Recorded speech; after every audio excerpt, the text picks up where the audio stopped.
For the sake of time and efficiency, we buy our lumber S3S, which means that two faces are parallel and a single edge is jointed straight and perpendicular to those two faces. Some of the boards have spots that didn't get hit during the milling process, so we skip plane them at our Grizzly planer. These boards are very heavy and definitely nice to have Matt in the shop assisting with this project, but some of the operations can be handled solo to again increase our efficiency.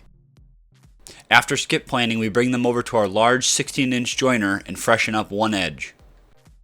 With the sheer size and the amount of milling that we have to do, we empty the dustbin quite a lot. We have a 55-gallon drum that I think we emptied over 16 times or so.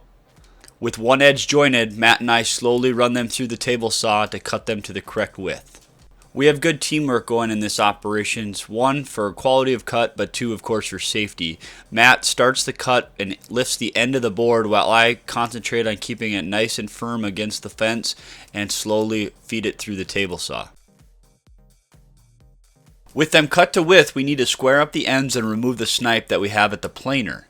There are a lot of potential movement still left in these boards, so to prevent kick whack, we add an extra cut into the mix. We first make a cut 95% of the way through the board and then slide the board over a bit and make another full cut. This prevents pinching and kickback on the blade. The first cut allows room for the wood to move and not allowing it to touch the blade on the second cut.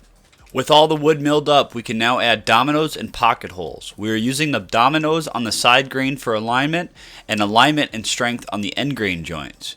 We are using the pocket holes on the end grain joints for clamping pressure. We put 8 pocket holes on each joint.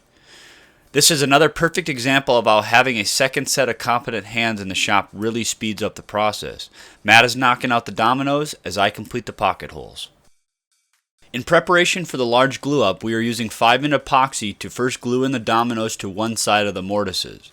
Keep in mind you are only seeing half of the bar top here. Due to the dominoes on the side and end grains resisting assembly, we have to construct each row first and then put the 2 rows together for each half. Once each half is completed, we can then put both halves together. We started laying out all the clamps in position and then realized that the floor has a nice little slope right there, so we decided to shift the entire thing closer to the shop side or the wood shop side, and that is flatter concrete as you see here. We are prepping the epoxy. It's West Systems. It has roughly a 30-minute pot life, and we go ahead and race and put all the epoxy on the edge grain, the side grain, and the dominoes and in the mortises. And with the help of Matt and I and Ryan, we were able to get both halves of this half together and then push them together and apply the clamping force both from the bottom and the top. The pocket holes are then screwed in once everything is aligned, applying clamping force to each end grain joint.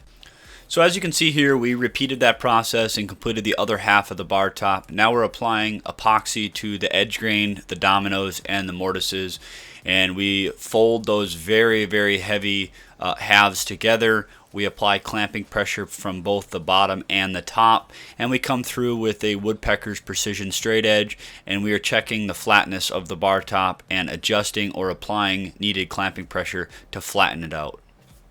With the bar top assembled, the sanding begins. The fun sanding. We start with the Festool Rotex 125, and it did a really good job, but it was just too small. It's roughly a 5-inch sander, and went up to the 6-inch Bosch Devs 1250, and that thing eats wood for breakfast. It's just unbelievable. So we got everything sanded down to 220, and then came through and sprayed a floor polyurethane on there, and did 10 coats on the top and 3 on the bottom, just to make sure the bottom was sealed up to prevent warping. And here is the final product. The bar itself is still under construction, and they're still doing stuff to the walls and ceiling. The large bar top was 28 feet long, 38 inches wide, and 2 inches thick. The smaller bar to the left is 9 feet long, 38 inches wide, and again 2 inches thick. The base of the bar is poplar plywood stained to a two-toned look. It's not meant to match the walnut. It's meant to contrast a little bit but be somewhat similar. And then we trimmed that out with solid walnut, and the results look very, very nice. Next up in this series, we're going to go ahead and build some walnut tables and the booths that you saw in the initial pictures.